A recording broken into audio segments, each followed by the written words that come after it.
Hi guys, this is another update to my making a game process, and I can show you what I add to my top-down sneak stealth game.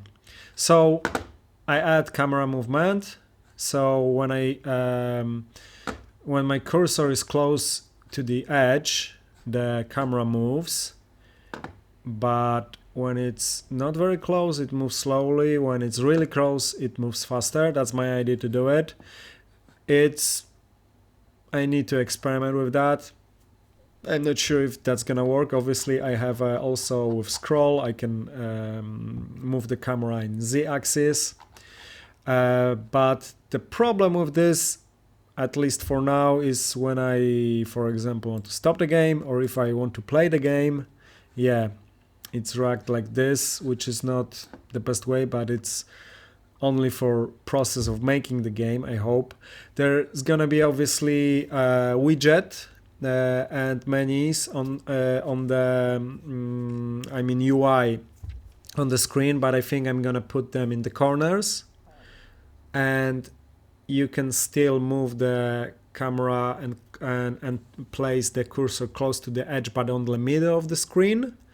And the UI is in the corners of the screen. That's my idea to do it. So the moving camera mechanics will not affect the UI.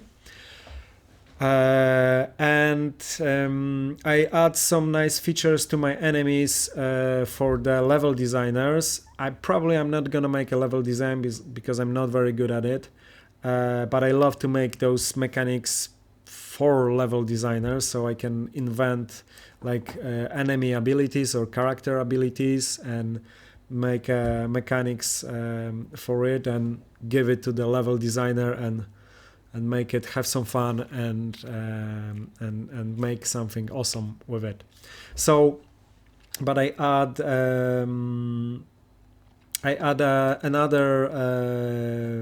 another procedural mesh to indicate the angle which the enemy is looking. So I know when I place my character here, it is outside of the range of the enemy, which is cool. Yeah, that's what I'm talking about.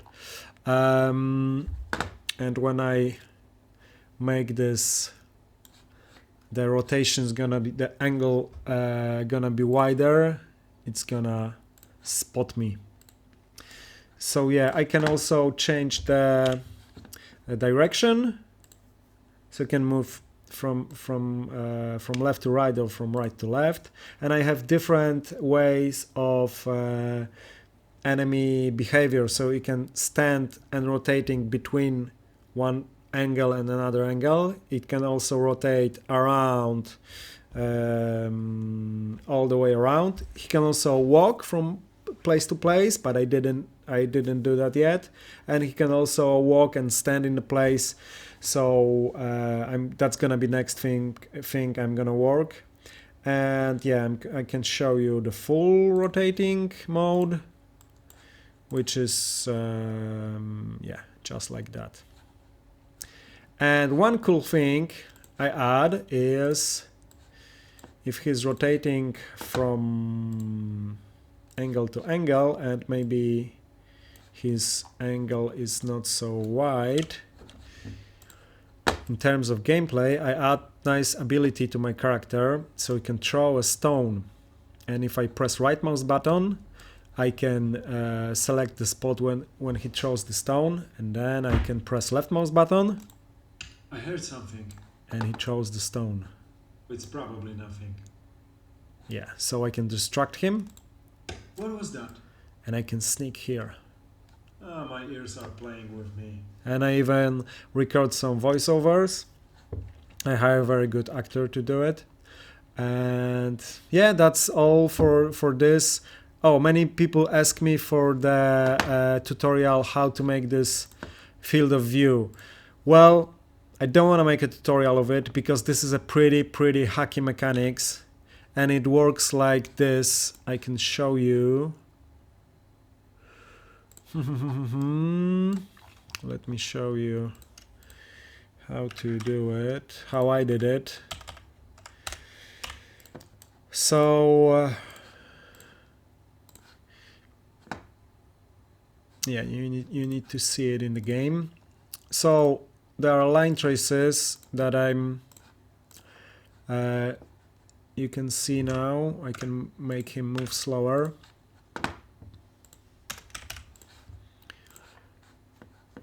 So yeah, that's how it works.